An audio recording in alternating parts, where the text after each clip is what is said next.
స్తోత్రం స్తోత్రం స్తోత్రం స్తోత్రం స్తోత్రం స్తోత్రం స్తోత్రం స్తోత్రం. పరిశుద్ధుడా, ప్రేమ కలిగిన తండ్రి, నీకు వందనాలు, స్తోత్రం చెల్లిస్తున్నాము నాయనా. ఈ రాత్రికాల సమయంలో జరుగుతున్న కూడికను మీ చేతుల్లోనికి సమర్పిస్తున్నాం. కరెంటును సిస్టమ్ను మీరు స్వాధీనపరచుకున్నందుకే వందనాలు చెల్లిస్తున్నాము నాయనా. కూడి వచ్చిన బిడ్డలందరిని బట్టి నీకు స్తోత్రం అయ్యా. ఇంకా రావాల్సిన బిడ్డలను త్వరగా తీసుకొని రండి.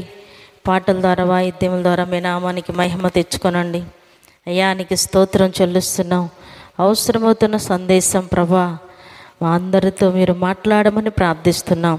వినగల చెవి గ్రహించే హృదయం మాకు అందరికీ దయచేయమని ప్రార్థిస్తూ, కూడిక ఆది నుండి అంతవరకు మీరే అధ్యక్షులుగా నడిపించి మహిమను పొందమని ప్రార్థిస్తూ యేసు నామములో అడుగుచున్నాము తండ్రి, ఆమేన్.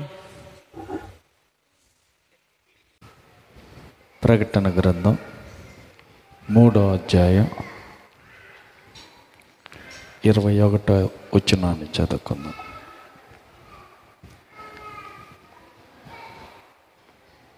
ప్రకటన గ్రంథం 3వ అధ్యాయం 21వ వచనం.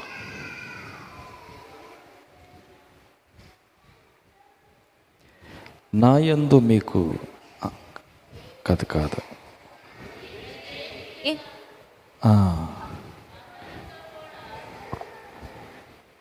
నేను జయించి నా తండ్రితో కూడా ఆయన సింహాసనమందు కూర్చుండి ఉన్న ప్రకారము జయించువానిని నాతో కూడా నా సింహాసనమందు కూర్చుండనిచ్చేదను. ఇంకొకరు చదవండి మళ్ళీ అదే మాట. నేను జయించి నా తండ్రితో కూడా ఆయన సింహాసనమందు కూర్చుండి ఉన్న ప్రకారం జయించువానిని నాతో కూడా నా సింహాసనమందు కూర్చుండనిచ్చేదను. హల్లెలూయా. యేసు ప్రభువే చెబుతున్నటువంటి మాట ఏమనంటే, నేను జయించాను, నా తండ్రి సింహాసనం అందు కూర్చున్నా. ఆ ప్రకారమే ఎవరైతే జయిస్తారో ఆ జయించిన వానిని నాతో పాటు నా సింహాసనం మీద నేను కూర్చుండబెడతాను అంటున్నాడు. యేసు ప్రభు జయించాడు కాబట్టి తండ్రి సింహాసనం మీద కూర్చోగలిగాడు. తిరిగి ఆయన అంటున్న మాట ఏంటంటే, మీరు కూడా జయించినట్లయితే నేను ఏ సింహాసనం మీద కూర్చున్నానో అదే సింహాసనం మీద మిమ్మల్ని కూర్చోబెడతాను అంటున్నాడు. హల్లెలూయా. యేసు ప్రభు జయించాడు. ఏం జయించాడు? యేసు ప్రభు జయించాడు. ఏం జయించాడు చూద్దాం. చూడండి, మత్తయి సువార్త, యోహాను సువార్త 16:33 చూడండి. యోహాను సువార్త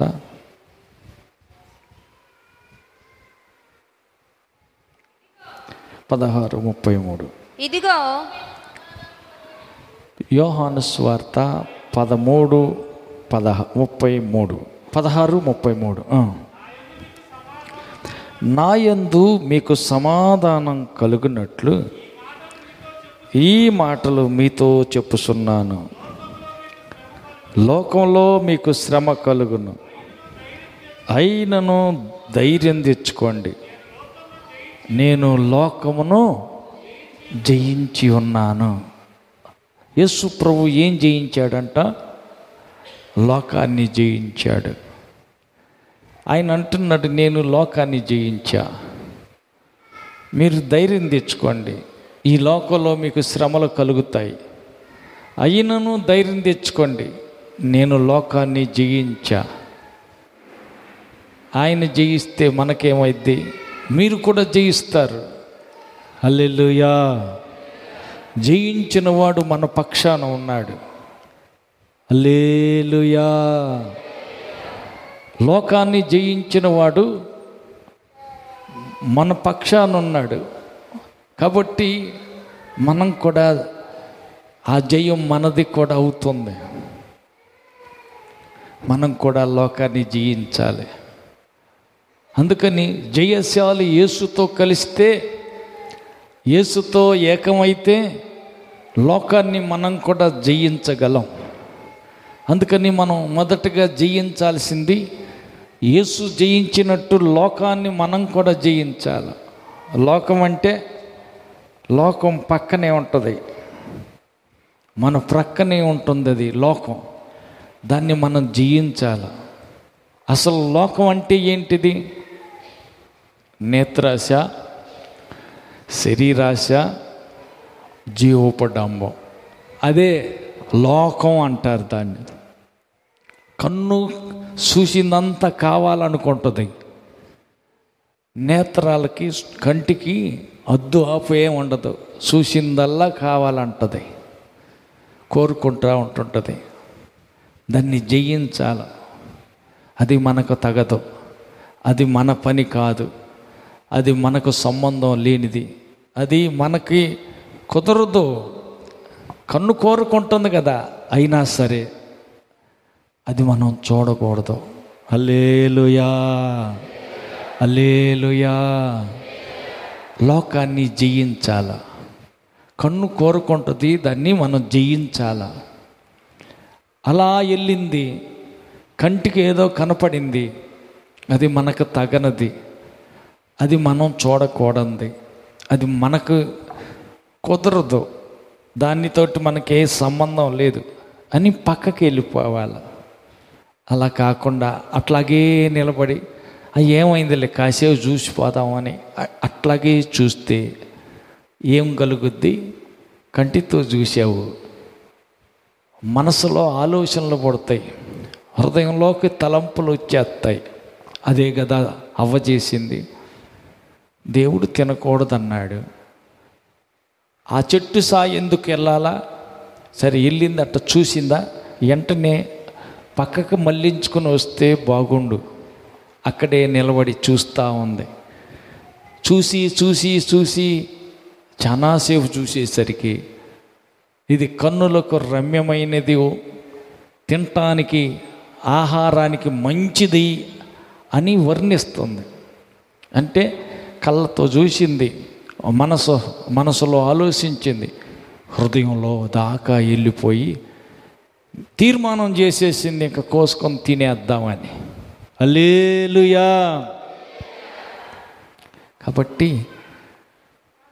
కంటితో చూసి దాన్ని మనకు తగనది అన్నాక అక్కడే నిలబడకూడదు, దాని వంకే చూడకూడదు. చూస్తూ ఉంటే ఆశ కలుగుద్ది. ఆశ కలిగితే అవ్వలాగా తెంపుకొని తినే స్థితి కలుగుతుంది. చివరికి అక్కడ పనికిరారు, లాభం లేదని గెట్ అవుట్ అని గేటు బయట పారేసే పరిస్థితి కలిగింది. అందుకే మనం ఏం చేయాలంటే, నేత్రాశ కన్ను కనపడదల్లా కావాలంటది, కోరుకుంటుంది, కానీ దాన్ని జయించాల. పక్క వాళ్ళతో చెప్పండి, కన్ను జయించాల. ఏమైంది? కంటితో చూసినంత వల్ల పాపమా? అంత మాత్రానే పాపం అయినట్ట? హల్లెలూయా. పాపం కాకపోతే కంటితో ఎనిక్కి చూడొద్దన్న లోతు భార్య వెనక్కి తిరిగి చూసినంత మాత్రాన ఏమైపోయింది? ఉప్పు స్తంభం అయిపోయింది. పక్క వాళ్ళతో చెప్పండి, చూడకూడదు చూస్తే అంటే సీరియల్లో, సినిమాలో, ఇంకేదైనా కావచ్చు, చూడకూడదు చూస్తే ఆమె అయితే ఉప్పు స్తంభం అయింది. మరి నువ్వు ఏ స్తంభం అవుతావు నాకు తెలీదు. ఎందుకైనా మంచిది చూడకూడదు అన్నప్పుడు కన్ను కంట్రోల్లో పెట్టుకుంటే మంచిది కదా. హల్లెలూయా. ఒకటి నేత్రాశ, కన్ను కంట్రోల్లో పెట్టుకోవాలి, కన్ను జయించాల. 2 శరీరాశ. రెండవది ఏంటిదంటే శరీరం కోరుకుంటుంది, నిద్ర వస్తుంది, కాసేపు పండుకుంటే బాగుండు. అది ఏ టైం? ప్రార్థన టైం. ప్రార్థనలో కూర్చుంటే బాగుండు, కానీ ఆయనకి దేవుడికి తెలియదు అంటలే. అలసిపోయి వచ్చేలా పనిచేసి సాలిపోయి వచ్చేలా పండుకుందాం. శరీరం కోరుకుంటుంది, నిద్రపో అంటది. ఆత్మ అంటది పగలంతా దేవుడు కాపాడాడు, దేవునికి కృతజ్ఞతాస్తుతులు చెల్లించితే మంచిది, స్తుతులు చెల్లించు, దేవునికి ప్రార్థన చేయి అంటది ఆత్మ. శరీరం అంటది దేవుడికి తెలుసులే. శరీరం అంటది దేవుడికి తెలుసులే, ఎంత పని చేసావు ఇయ్యాలా, అలిసిపోయావు కాబట్టి పడుకో, ప్రార్థన లేదు ఏం లేదు, పడుకో అంటది. ఇప్పుడు శరీరం కోరుకుంటుంది, ఉపవాసం లేదు ఏం లేదు, అన్నం తిను అని అంటది శరీరం. ఆత్మ అంటది నెలంతా కాపాడాడు, అన్ని అక్కర్లు తీర్చాడు, అన్ని ఆపదల్లో తప్పించాడు, క్షేమంగా ఉంచాడు, ఏ రోగం రాకుండా కాపాడినందుకు దేవునికి కృతజ్ఞతాస్తుతులు చెల్లించాలి కదా. ఉపవాసం ఉండి ప్రార్థన చేస్తే మంచిది అని ఆత్మ అంటది. శరీరం అంటది ఎంత పని చేసి వచ్చావు, అలసిపోయిల్లా, ఉపవాసం లేకపోయినా దేవుడు తెలుసులే, దేవుడు అర్థం చేసుకుంటాడులే, తిను. శరీరం తొందర పెడుతుంది. నువ్వు శరీరం మాట వినేసి తినేసావు అనుకో, అప్పుడేమైద్ది? శరీర విషయంలో ఓడిపోయావు. శరీరం విషయంలో ఓడిపోయావు. చూడకూడంది చూసావనుకో, నేత్రాశలో నువ్వు ఓడిపోయావు. కానీ జయించాల. ప్రభు అంటున్నాడు, జయించిన వానిని నాతో కూడా నా సింహాసనం మీద కూర్చోబెడతాను అంటున్నాడు. సింహాసనం మీద కూర్చోబెట్టడం అంటే ఏలుబడి చేయటానికి, తీర్పు తీర్చటానికి, పరిపాలించటానికి సింహాసనం మీద కూర్చుండేది. మరి అలాంటప్పుడు ఆ భాగ్యం, ఆ ధన్యత అంతా కోల్పోతావుగా. అవును, యూదా ఇస్కరియోతు ఆ భాగ్యాన్ని కోల్పోయాడు, తన సింహాసనాన్ని పోగొట్టుకున్నాడు. 30 వెండి నాణేలకు ఆశపడి తనకు వెళ్ళవలసిన సింహాసనాన్ని పోగొట్టుకున్నాడు. అయితే ఇక్కడ నీవు రేపు తీర్పు తీర్చబోతున్న వ్యక్తివి. దేవుడు కూర్చున్న సింహాసనంలో నిన్ను కూర్చోబెడతానంటున్నాడు. నీవు కూర్చోవలసిన సింహాసనాన్ని పోగొట్టుకుంటావు. దేనికి? నేత్రాశ, 2 శరీరాశ, 3 జీవపు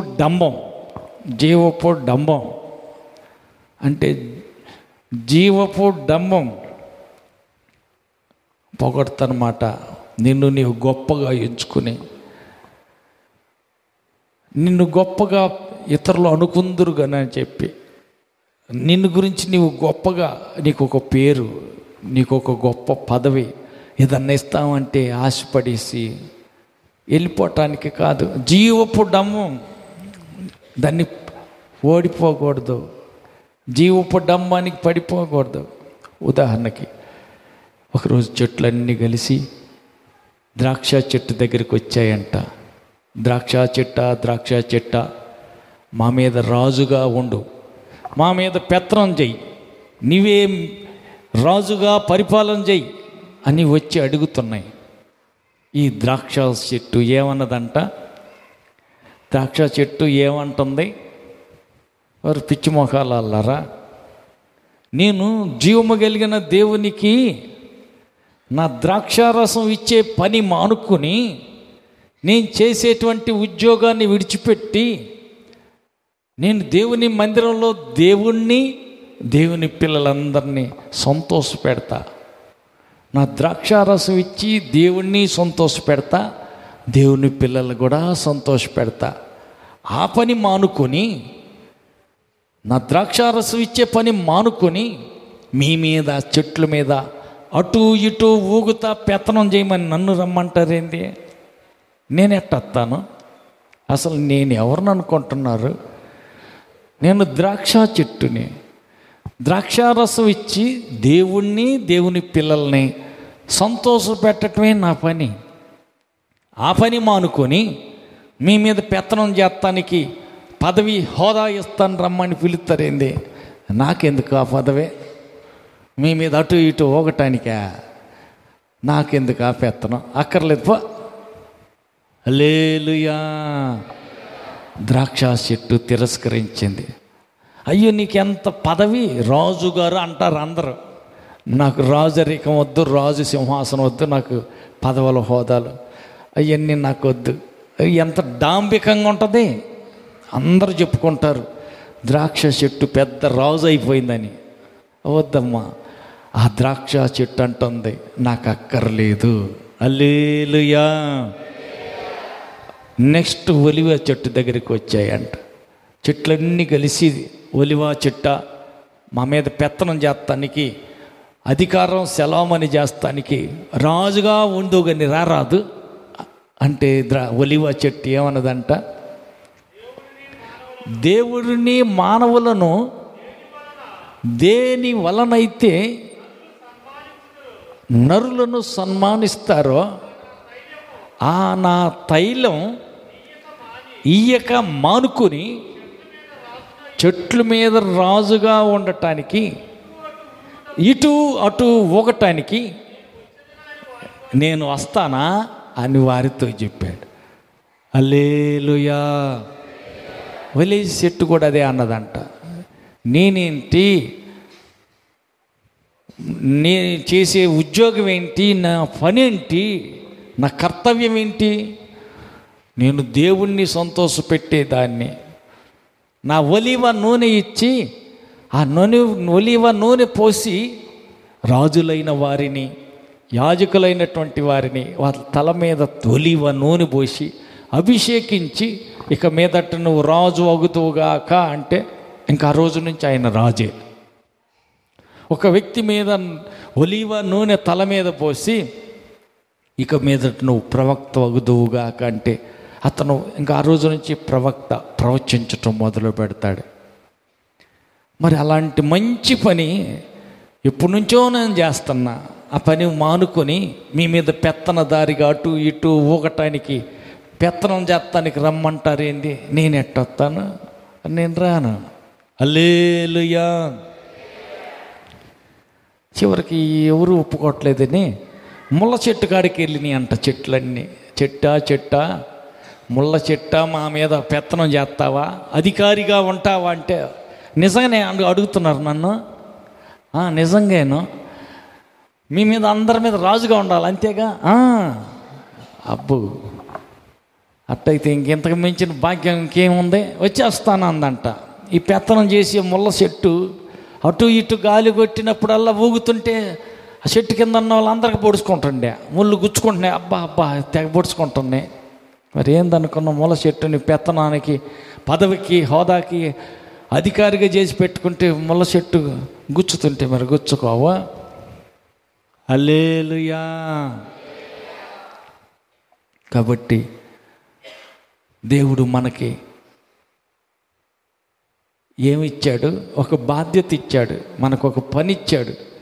దేవుని ఆరాధించటం, దేవుని స్తుతించటం, దేవునికి ఆజ్ఞలన్నీ పాటించి ఆయన మాటకు లోబడి విధేయులై బ్రతికున్నంతకాలం పరిశుద్ధంగా బ్రతికి సచ్చినాక పరలోకం పోవాలని ఒక పని అప్పగిచ్చాడు. ఇదంతా మానుకొని జీవపు డంబం, హల్లెలూయా, జీవపు డంబం. ఈ డంబానికి పోతే ఏమవుతుంది? ఒలివ చెట్టు ఒప్పుకోవాలా, ద్రాక్ష చెట్టు ఒప్పుకోవాలా, ముళ్ళ చెట్టు మాత్రం ఒప్పుకుంది. హల్లెలూయా, హల్లెలూయా.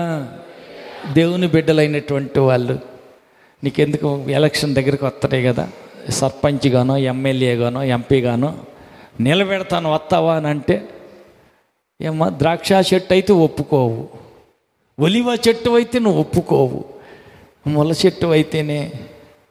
హల్లెలూయా. పోతావా? పక్క వాళ్ళకి చెప్పండి, పోతావా? రేపు పొద్దున ఎలక్షన్లు వస్తున్నాయి అంట కదా, అధికారులు వచ్చి రేపు పొద్దున ఎమ్మెల్యేనో ఎంపీగానో లేకపోతే గ్రామ సర్పంచ్గానో పెడతామంటున్నారు, వెళ్తావా? అడుగు. అవకాశం దొరికితే పోగొట్టుకోవటం అంటే పోరాదా? అడుగుండి. హల్లెలూయా. వెళ్తావా? హల్లెలూయా. ముళ్ళ చెట్టు అయితే తప్ప ఒలివ చెట్టు ఎల్లదు, అంజూరపు చెట్టు ఎల్లదు, ద్రాక్ష చెట్టు అసలుకే ఎల్లదు. ఎందుకంటే నాకు ఒక పని ఉంది, నాకు ఒక బాధ్యత ఉంది, నేను దేవుణ్ణి సంతోషపెట్టాల.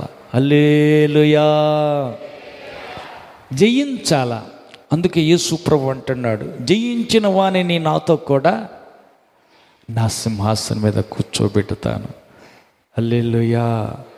పక్క వాళ్ళని అడగండి, జయిస్తున్నావా ఓడిపోతున్నావా?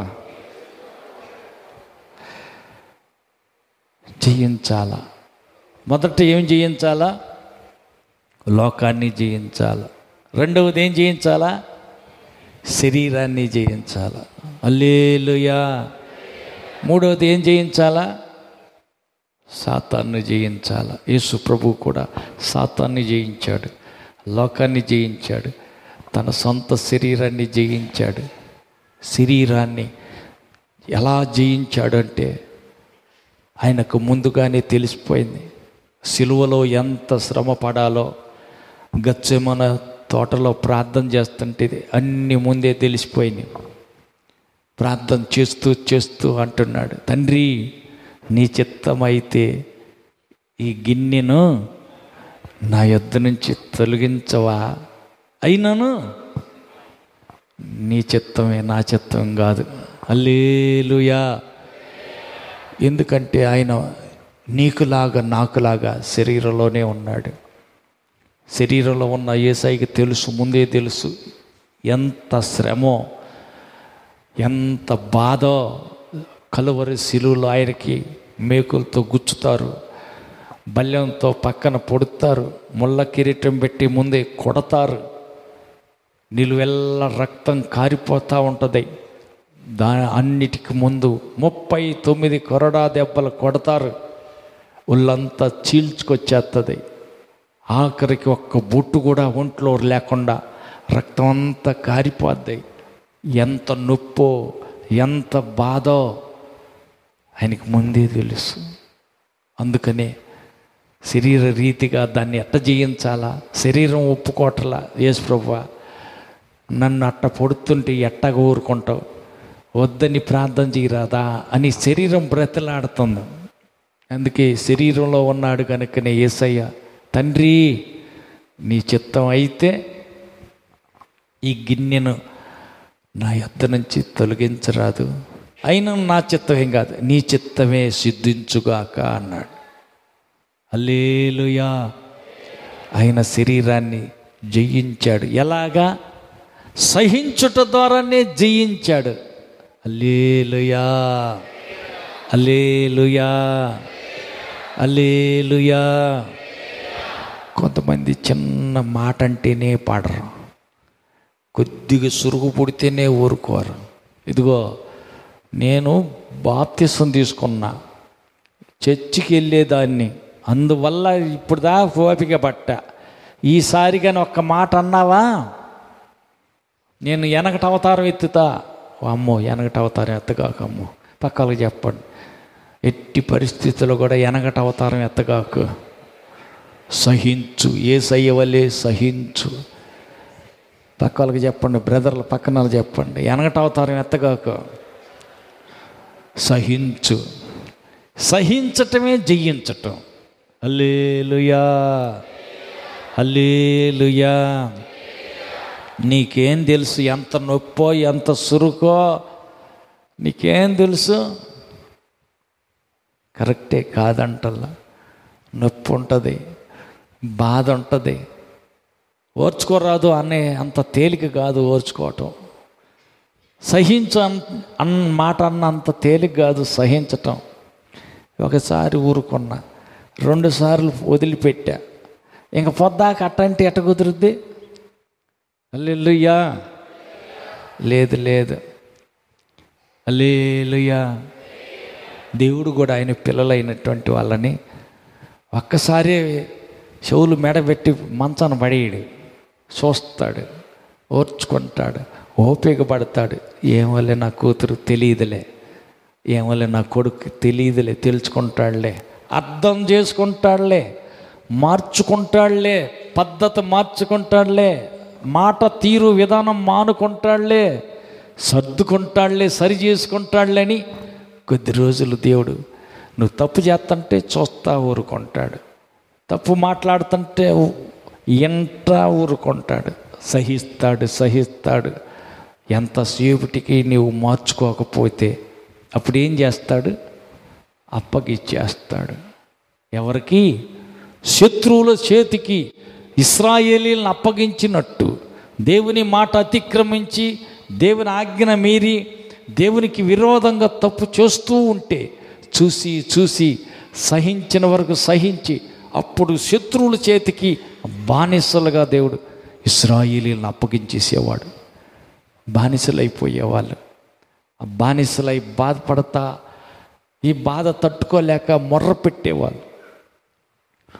పెట్టేవాళ్ళు, ప్రార్థన చేసేవాళ్ళు, ఏడ్చి కన్నీరు గార్చేవాళ్ళు. అప్పుడు దేవుడు వాళ్ళ మొర్ర విని మళ్ళా వాళ్ళని వేరే ఎవరినో ఒకరిని పంపించి విడిపిస్తాడు. హల్లెలూయా. క్రైస్తవ్యంలో ప్రార్థనలో మన సంగతి కూడా అంతే. కొన్నిసార్లు తెలిసో తెలియకో తప్పు చేసాం, చూస్తూ ఉంటాడు, ఓర్చుకుంటాడు. మళ్ళా తప్పు చేస్తున్నావు, అయ్యా తప్పు అయిపోయిందిలే క్షమించంటే మళ్ళీ క్షమించాడు, ఓర్చుకున్నాడు, శిక్షించలా. హల్లెలూయా. పర్వాలేదు ఇట్నే సాగిపోద్ది యాత్ర అని మళ్ళీ తప్పు చేస్తావు. చూస్తాడు. చివరికి ఎంతకీ మార్పు చెందకపోతే ఏదో ఒక రోగానికి, ఏదో ఒక శ్రమకో దేవుని అప్పగిచ్చేస్తాడు. లేకపోతే అంతకీ శృతి మించిపోతే భ్రష్ట ఆత్మకే నిన్ను అప్పగిచ్చేస్తాడు. ఈ భ్రష్ట ఆత్మ నిన్ను పట్టిందంటే ఇక భ్రష్టుడైపోతావు. ఇంకెవరికి నీ మీద దయ, జాలి, కనికరం ఇంకేం ఉండదు.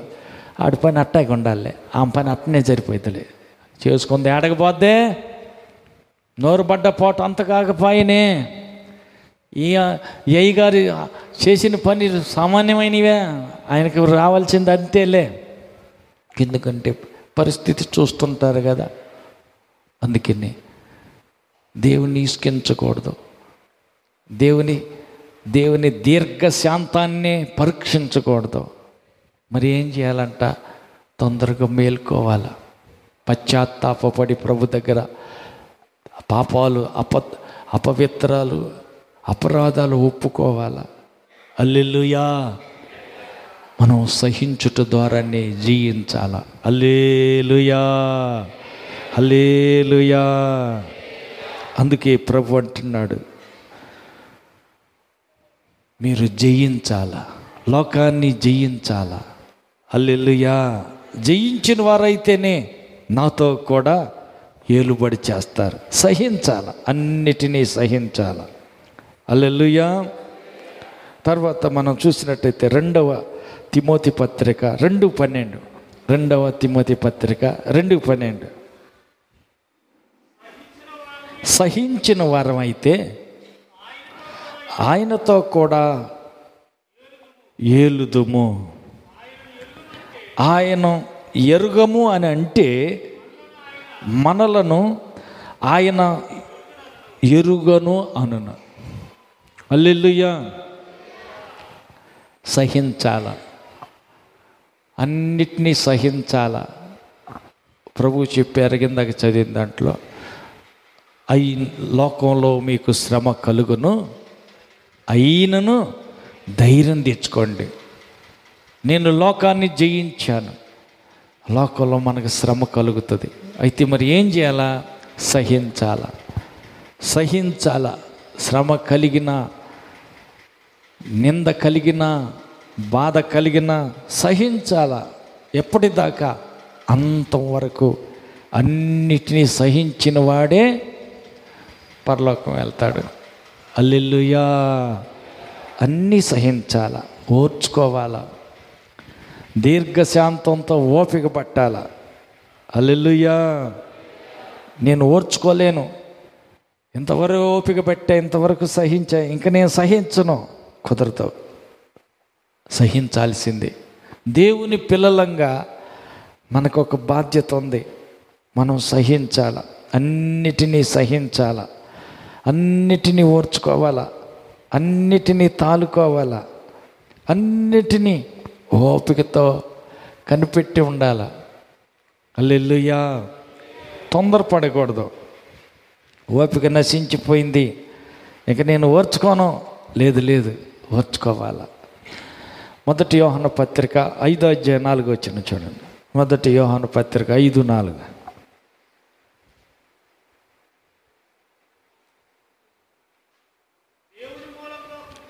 దేవుని మూలంగా పుట్టిన వారందరూ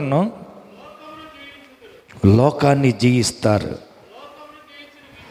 లోకమును జయించిన విజయము మన విశ్వాసమే. కాబట్టి దేవుని మూలంగా మనం పుట్టామా, అట్టయితే లోకాన్ని జయించాలా, ఓడిపోకూడదు. లోకం చేతిలో ఓడిపోకూడదు. లోకం కనిపెడుతూ ఉంటుంది. బోన్లో పెట్టిన సింహాన్ని చుట్టూ అందరూ చూసినట్టు నిన్ను కనిపెడతా ఉంటుంటుంది. లోకం గిచ్చి చూస్తుంది నువ్వేమంటావో, నీ ఓర్పు ఎంతో, నీ సహనం ఎంతో, నీ దీర్ఘశాంతం ఎంతో, నువ్వెంతవరకు సహిస్తావో పరీక్షిస్తుంది లోకం. పక్కనున్న లోకం కనిపెడతా ఉంటుంది. అయితే నువ్వేం చేయాలంట, లోకాన్ని జయించిన విజయమే మన విశ్వాసం. విశ్వాసంతో మనం లోకాన్ని జయించాలి. హల్లెలూయా, హల్లెలూయా. కాబట్టి ఓడిపోకూడదు. పక్క వాళ్ళతో చెప్పండి, లోకాన్ని జయించాలా, శరీరాన్ని జయించాలా, సాతాను కూడా జయించాలా. హల్లెలూయా. సాతాన్ని జయించాలంటే ఏం కావాలా? యేసయ్య నీ ఒంట్లో ఉండాలా. ఆయన లేకపోతే నువ్వు ఒక్కదానివే, నువ్వు ఒంటరిగాడివిగా ఉండి వాడిని గెలవలేవు. వాడు మనకంటే బలవంతుడు, కానీ దేవుడి కంటే బలహీనుడు. హల్లెలూయా. బలవంతుడైన దేవుడు మనలో ఉన్నాడు అనుకో, వాడు నిన్ను గెలవగలడా? గెలవలేడు. మరి ఏమవుతాడు? నీ కాళ్ళ కిందకి దిగొస్తాడు. హల్లెలూయా. రోమపత్రిక 16వ అధ్యాయం 20వ వచనం చూడండి. సమాధానకర్తయగు దేవుడు సాతానును మీ కాళ్ళ కింద శీఘ్రంగా సితక తొక్కించును. హల్లెలూయా. సమాధానకర్త అయిన దేవుడు సాతానును ఎక్కడ పెడతాడంట? మన కాళ్ళ కిందకి తెచ్చి, కాళ్ళ కింద వాడిని పెట్టి తొక్కో, వాడిని కాళ్ళ కింద వేసి తొక్కో అని పక్క నుండి తొక్కిస్తాడు. తొక్కేది మనం, పక్క నుండి తొక్కిచ్చేది దేవుడు. ఎక్కడ ఉంటాడు సైతాను? మన కాళ్ళ కింద. ఎప్పుడు ఉంటాడు సైతాను మన కాళ్ళ కింద? యేసయ్య మన ఒంట్లో ఉన్నప్పుడు. హల్లెలూయా. పక్క వాళ్ళని కదిలిచ్చి అడగండి, యేసయ్య నీ ఒంట్లో ఉన్నాడా? మీ ఇంట్లో గూట్లో పెట్టి వచ్చావా? యేసయ్య ఎక్కడ ఉన్నాడు అడగండి. ఏమ్మ యేసయ్య ఎక్కడున్నాడు? మా ఇంట్లో పటంలో ఉన్నాడండి అంటున్నాడు. వాళ్ళ ఇంట్లో ఏదో పాల కేంద్రంలో పాలు పోస్తే సంవత్సరానికి ఒకసారి ఇస్తారు కదా గిఫ్ట్లు, అయ్యాయి క్యాలెండర్లు పంచారంట. ఆ క్యాలెండర్లో యేసు ప్రభు బొమ్మ ఉన్న క్యాలెండర్ వాళ్ళకి ఇచ్చారంట. ఇస్తే ఇతని వాక్యం చెబుతా పాస్టర్ గారు అడిగారు, ఏమ్మా యేసు ప్రభు ఎక్కడున్నాడు? యేసు ప్రభు మా ఇంట్లో పటంలో ఉన్నాడండి. ఎక్కడ పటంలో? ఎందుకంటే పటంలో ఎందుకు ఉన్నాడంటే పాల కేంద్రంలో ఇచ్చారులే క్యాలెండర్లు ఇచ్చాను, దాంట్లో ఉన్నాడు. మా యేసు ప్రభు పటంలో ఏలాడుతున్నాడు. పక్కన ఉన్నాడు కానీ ఎక్కడ ఉన్నాడు? పటంలో ఉన్నాడా? మీ ఇంట్లో ఉన్నాడా? లేకపోతే నీ ఒంట్లో ఉన్నాడా? ఎక్కడ ఉన్నాడు యేసయ్య అడగండి.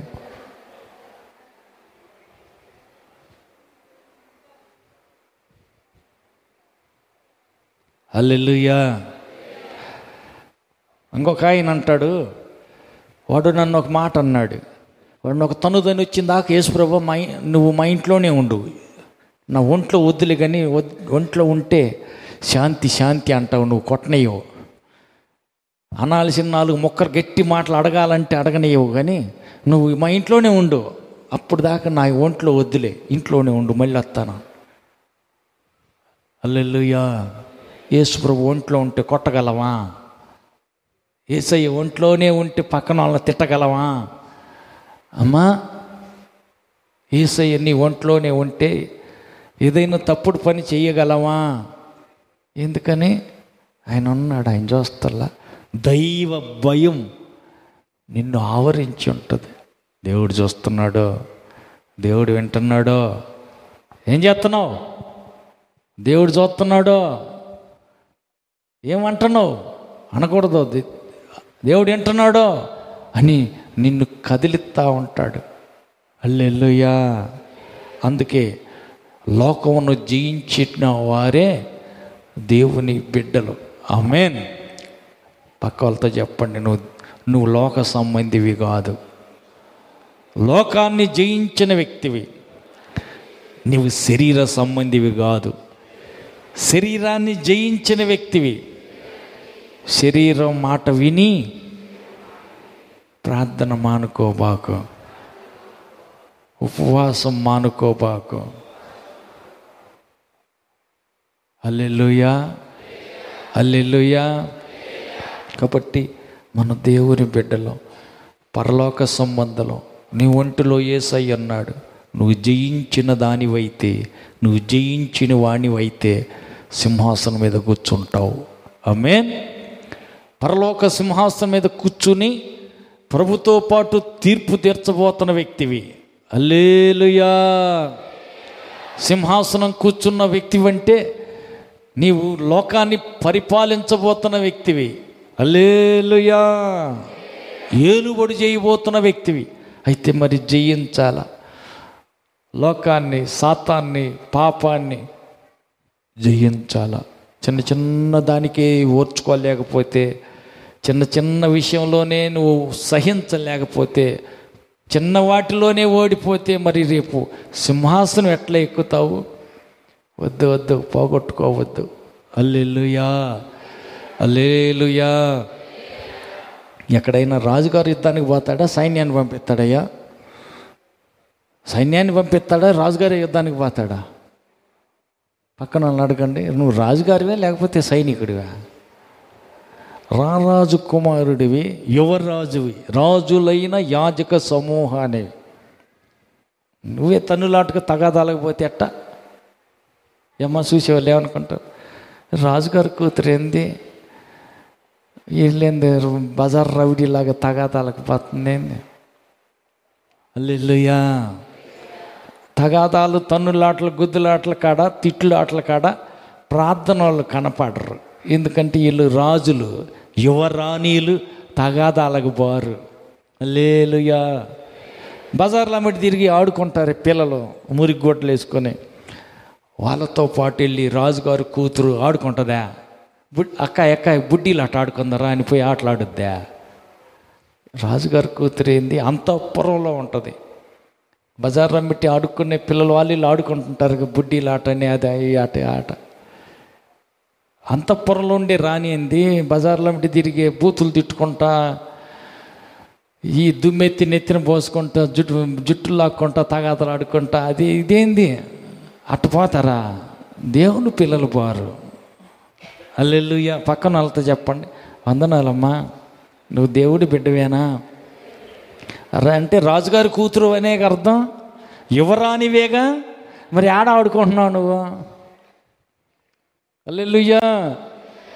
ఈ బజార్ పిల్లలతో ఆడుకుంటా ఉంటుంటే చూసే వాళ్ళు ఏమనుకుంటారు, రే ఇది రాజుగారి పిల్లలు అంటారే, ఇదేంది? యువరాజులు కదా, కాబోయే రాజు పిల్లలు, రాజులకు రాజు, ప్రభువులకు ప్రభు, యువరాజు. ఈ యువరాజు గారు ఏంది ఇక్కడ పన్నులాటల్లో, తగాదాల్లో, బూతులాటల్లో ఇక్కడ ఏడున్నాడు ఏంది? హల్లెలూయా. ఈ సారాయి వాళ్ళతోటి, ఈ బ్రాందీలతోటి, వీళ్ళతోటి, బీడీలతోటి ఎక్కడున్నాడు ఏంది? అబ్బే తాగట్లేదు కానీ, కాకపోతే వాళ్ళతో స్నేహం, వాళ్ళ మీద ప్రేమ ఎక్కువ కాబట్టి వాళ్ళతో పాటు వాళ్ళు తాగుతుంటే పక్కన తాగేవాడి కంటే పక్కన నుండి పీల్చుకునేవాడికే పొగ ఎక్కువ పోద్దా తెలుసా? పక్కన అడగండి. బీడీ తాగేవాడి కంటే, బీడీ పక్కనున్న కూర్చుని పీల్చుకునే వీడికే ఎక్కువ పోద్ది వాడికి. హల్లెలూయా. ఏది మంచిదంటాం? బీడీ తాగేవాడి భార్య తాగుతున్న వాడికంటే ఎక్కువ ఈ పిల్లే పీల్చుకుంటా కూర్చుంటుంది. ఏం చేస్తావు? నా సాట్లో నా కర్మ తప్పదు. ఆయన తాగుతానే ఉంటాడు, కూర్చుని అది కాదు అయ్యా ఇదయ్యా అంటానే ఉంటుంటే ఆయన పుస్సు అని బీడీ లాగి వదులుతూ ఉంటే పాపం పీల్చుకోక తప్పదుగా ఎడిపోవాలా. హల్లెలూయా. ఈ లోక స్నేహం దేవునికి వైరం విరోధం కాదా? హల్లెలూయా. మరి ఎట్ట చెయ్యాలా? వాళ్ళ ఇంట్లోనే ఉంట్రి, ఎటు పోవాలా? పోనక్కర్లా. హల్లెలూయా, హల్లెలూయా, హల్లెలూయా. నువ్వు ఇంట్లో ఉన్నా, పొలాన ఉన్నా, నువ్వు ఎడారిలో ఉన్నా, అడవిలో ఉన్నా, నువ్వు యేసయ్య బిడ్డవి. ఆమేన్. యువరాజువి, లోకాన్ని, సాతాన్ని, శరీరాన్ని జయించిన వ్యక్తివి. అది నీ ఎదుట ఓడిపోవలసింది, కానీ దాని చేతిలో నువ్వు ఓడిపోకూడదు. ఏం చేస్తాం? మానుకుందాను అనుకుంటున్నానే కానీ ఆ ఏలేడు బీడీకి లోకు అయిపోయా, మానుకోలేకపోతున్నా. వదులుకుందాం అనుకుంటున్నాను కానీ వల్లగాటల్లా. హల్లెలూయా. కోపం వచ్చినప్పుడు తిట్టులు తిట్టకుండా, బూతులు అనకుండా ఉందాం అనుకుంటున్నా కానీ ఏం చేస్తావు? ఆ పిల్లలు ఇసుకెత్తంటే తట్టుకోలేక ఎక్కడన్నా కొద్దిగా తప్పు మాట వస్తుంది. హల్లెలూయా. ఒక్క నోరునే కంట్రోల్ చేసుకోలేకపోతే, సీరియల్ చూడకుండా నీవు మానుకోలేకపోతే, ఈ చిన్న చిన్న విషయంలోనే నువ్వు నేత్రాశ, శరీరాశ జీవడము ఓడిపోతూ ఉంటే ఎట్లా పరిస్థితి? సింహాసనం ఎక్కొద్దా? పరిపాలన చెయ్యొద్దా? యేసుతో కలిసి అనేకులకు, దేవదూతలకు నువ్వు తీర్పు తీర్చొద్దా? తీర్చాలి. ఆశ ఉంది, కానీ ఏం చేస్తావు? చిన్న చిన్న వాటిల్లో పోతుంది. హల్లెలూయా. లేదు ప్రియులరా, ఆయన అంటున్నాడు, నీవు గన జయించగలిగితే, జయించి నేను సింహాసనం మీద ఎలాగైతే నా తండ్రి సింహాసనం మీద కూర్చున్నానో నీవు కూడా జయించగలిగితే, జయించిన నిన్ను కూడా నా సింహాసనం మీదే కూర్చోబెట్టుకుంటా. పక్క సింహాసనంలో కాదు, నేను కూర్చున్న సింహాసనం మీదే నా ఒడిలో నిన్ను కూర్చోబెట్టుకుంటా. ఆమేన్. కుర్చీలో కూర్చున్న నీవు యేసుతో కలిసి ఏలుబడి చేయబోతున్నావు. ఆమేన్. యేసు సింహాసనం మీద కూర్చున్న నీవు యేసుతో కలిసి పరిపాలన చేయబోతున్నావు. ఆమేన్. యేసుతో కలిసి దేవదూతలకు నీవు తీర్పు తీర్చబోతున్నావు. ఆమేన్. కాబట్టి నీవెవరవో, నీ స్థానం ఏందో, నీ హోదా ఏందో, నీ అధికారం ఏంటో గుర్తించాలా, గమనించాలా, అర్థం చేసుకోవాలా. బజార్ పిల్లలతోటి కాదు. హల్లెలూయా. రాజులకు రాజు, ప్రభువులకు ప్రభు అయినటువంటి యేసు బిడ్డవి. దేవదూతలకు ఆజ్ఞాపించి నీకు పరిచారకులుగా ఉన్న దూతల చేత పని చేయించవలసిన వ్యక్తివి నీవు. ఆమేన్.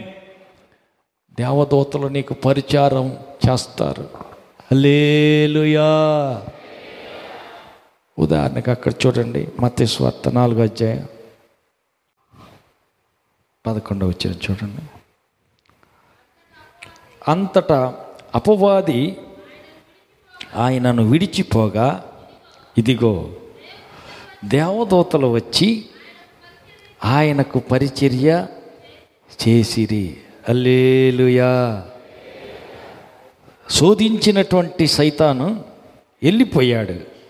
సైతాను వెళ్ళిపోయిన తర్వాత దేవదూతలు వచ్చి ఏం చేస్తున్నారంట? పరిచర్య చేస్తున్నారు. హల్లెలూయా. దేవదూతలు వచ్చి యేసు ప్రభువుకి పరిచర్య చేస్తున్నారు. మరి మన పరిస్థితి ఏంటి? అవును, దేవదూతల్ని దేవుడు మనకు కూడా పరిచర్య చేసే పరిచారకులుగా ఉంచాడు.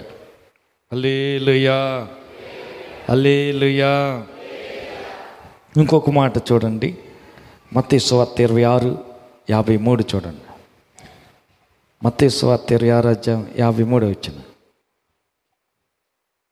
ఈ సమయమున నేను నా తండ్రిని వేడుకొనవలననియు వేడుకొనని ఎడల ఆయన 12 సేనా ఊహ్యముల కంటే ఎక్కువ మంది దూతలను ఇప్పుడే నాకు పంపాడనియు నీవనుకొనుచున్నావా? నేను వేడుకొని ఎడల ఇలాగు జరగవలనని లేఖనము ఎలాగు నెరవేరునని అతనితో చెప్పెను. హల్లెలూయా. ఈ సమయాన నేను నా తండ్రిని వేడుకొనలేననియో వేడుకొనిన ఎడల ఆయన 12 సేనావ్యూహముల కంటే ఎక్కువ మంది దేవదూతలను ఇప్పుడే నాకు పంపడని నీవు అనుకుంటున్నావా? అంటే నేను వేడుకుంటే, నేను తండ్రిని అడిగితే 12 సేనావ్యూహాలు. హల్లెలూయా. సేనావ్యూహం అంటే కింద ఉంటుంది చూడయ్యా, దాని కింద 6000. ఇప్పుడు 12 సేనావ్యూహాలు అంటే 12 × 6 72,000 మంది దేవదూతల్ని ఇప్పుడు నా తండ్రి పంపడం అనుకున్నారా?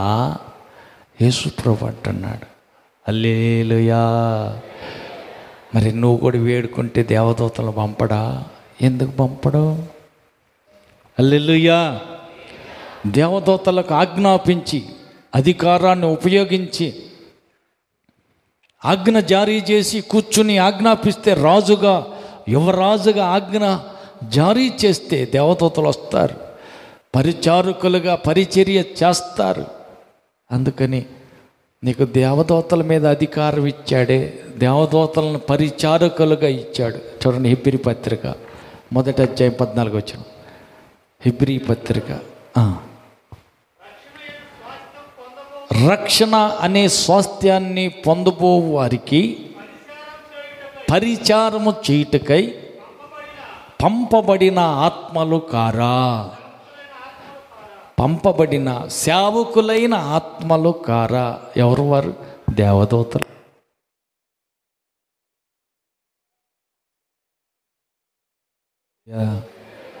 ఏమన్నారు? దేవదూతలు ఏరి నా చుట్టూ కనపడరు, కానీ దేవదూతలు ఉన్నారు. ఎక్కడ కనిపిస్తారు దేవదూతలు? ఆపద జరుగుతుంది, కీడు ముంచుకొచ్చింది, యాక్సిడెంట్ జరుగుతుంది, నీ వద్దకి, నీ మీదకి బండి దూసుకొని వస్తుంది, రెప్పపాటున ఒక్క క్షణంలో పక్కకి తప్పించడం జరుగుతుంది. హల్లెలూయా.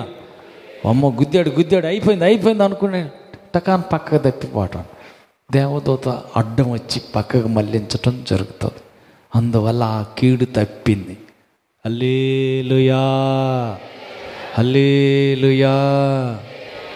రెప్పపాటున ఏదైనా తప్పిపోయింది, యాక్సిడెంట్ తప్పింది, ప్రమాదం తప్పిపోయింది, జరగవలసిన నష్టం తప్పిపోయింది అని అంటే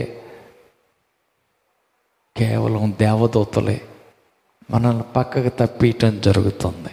హల్లెలూయా. ఎవరో వచ్చి, అదేదో బస్సు గుద్దపోతుంది, టకాన ఎవరో వచ్చి ఒక్కసారికి తోసి పక్కకు పడేసినట్టుగా, ఇసురుగా ఎవరో పక్కకు నెట్టేసినట్టు పక్కన పడటం జరుగుతుంది. ఆ బస్సు పోయింది, కీడు తప్పికొని పోయింది. అలాంటి సంగతులు ఎన్నోసార్లు ఎంతోమంది జీవితాల్లో జరిగాయి. అదేంటంటే దేవుడు నిన్ను కాపాడటానికి ఉంచిన దేవదూత నీ వెంట ఉండి తప్పించడం జరుగుతుంది. ఆమేన్. ఈ దేవదూతలకు రేపు నువ్వే తీర్పు తీర్చాలా? హల్లెలూయా. పక్క వాళ్ళకి చెప్పండి, దేవదూతలకు తీర్పు తీర్చబోతున్న వ్యక్తివి నీవు. సామాన్యుడివి కాదు, నీవు సామాన్యురాలివి కాదు. యేసుతో పరిపాలించబోతున్న వ్యక్తివి, యేసుతో ఏలుబడి చేయబోతున్న వ్యక్తివి, సింహాసనం మీద కూర్చోబోతున్న వ్యక్తివి, సదాకాలం పరలోకంలో ఉండబోతున్న వ్యక్తివి. మరి చిన్న చిన్న వాటిల్లో ఓడిపోకూడదు, అన్నీ జయించాల. హల్లెలూయా.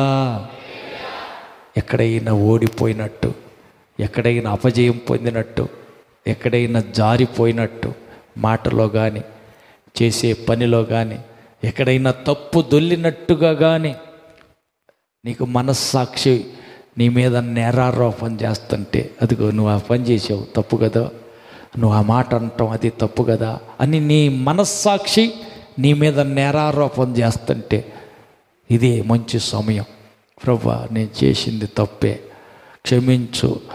నా హోదా మర్చిపోయి, నా స్థానాన్ని మర్చిపోయి, నా స్థితిని మర్చిపోయి, నేను అన్నది నేను మాట్లాడింది తప్పే, క్షమించయ్యా అని క్షమాపణ కోరుకుని తండ్రితో సంధి కుదుర్చుకొని సమాధానపడే రాత్రే ఈ రాత్రి. ఆమేన్. అందరం లేచి నిలబడదాం. రారాజు బిడ్డగా నీ స్థానాన్ని మర్చిపోయి, యువరాజుగా యువరాణిగా నీ హోదాని మర్చిపోయి, దేవునికి విరోధమైన, దేవునికి ఇష్టం లేని ఎక్కడైనా చేసావేమో, ఎక్కడైనా తప్పు దొల్లిందేమో, నువ్వు జయించవలసిన దానివి ఓడిపోయావేమో, ఎక్కడెక్కడ ఓడిపోయావో ఒప్పుకుందాం. కప్పిపెట్టకుండా తప్పిదాలు ఒప్పుకుందాం.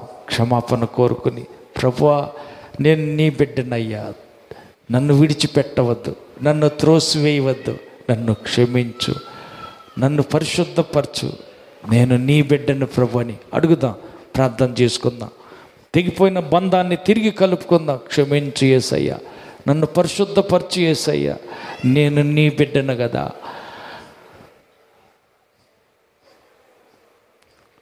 ప్రభుతో సమాధాన పడదాం. నెల మొత్తంలో ఎక్కడైనా పొరపాటు జరుగుంటే క్షమించమని ప్రభుని క్షమాపణ అడిగి సమాధాన పడదాం. శుద్ధీకరించుకునే రాత్రి తిరిగి మరలా బంధాన్ని కలుపుకుందాం. ప్రభు దగ్గర పశ్చాత్తాపడదాం, క్షమాపణ కోరుకుందాం, సంధి కుదుర్చుకుందాం.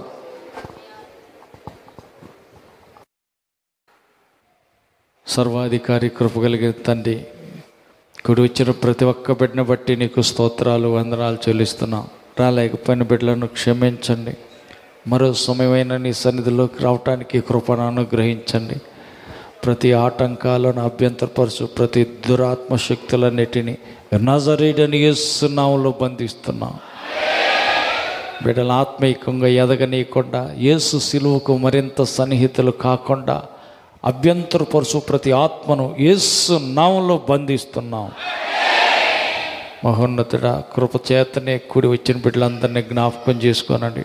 ఎవరు ఏ అవసరతలో, ఏ అక్కర్లో, ఏ ఇబ్బందిలో, ఏ సమస్యలు ఉన్నారో చెప్పకముందే ఎరిగిన యేసయ్య వారి వారి సమస్యలన్నీ తొలగించండి. ప్రతి ఒక్కరిని, కలవరాల మధ్యలో ఉన్న ప్రతి ఒక్కరికి నెమ్మది, సమాధానం దయచేయండి. కుటుంబాల్లో ఏది కొదువ కొరతలు లేమి లేకుండా సమృద్ధి కలిగించామని నీ రాకకై బిడ్డలకు ఒక్కరిని సిద్ధపరిచి సమస్త ఘనత, మహిమ, ప్రభావాలు మీరు పొందమని, బలలో చేవేయటానికి తగిన అర్హత, యోగ్యత, పరిశుద్ధత దేవా నీ బిడ్డలందరికీ దయచేసి శుద్ధీకరించి పరిశుద్ధపరచమని కోరుకుంటూ, సమస్త ఘనత, మహిమ, ప్రభావాలు మీకు మాత్రం చెల్లిస్తూ, కూడిన నీ బిడ్డలకు ఒక్కరిని పేరు పేరు చొప్పున నీ చేతిలో సమర్పిస్తూ, మహిమతో మధ్యాకాశానికి రానయ్యున్న మా ప్రభు రక్షకుడైన నజరేయుని యేసు నామములో ప్రార్థించి వేడుకుంటున్నాము తండ్రి. మన ప్రభు యేసు క్రీస్తు కృపయు, తండ్రి అయిన దేవుని ప్రేమయు, పరిశుద్ధాత్మని యొక్క అన్యోన్య సహవాసం కూడి వచ్చిన మనకును సర్వలోక పరిశుద్ధులందరికీ సదాకాలం తోడైండి నడిపించును గాక. ఆమేన్. హల్లెలూయా, హల్లెలూయా, హల్లెలూయా. ఆమేన్.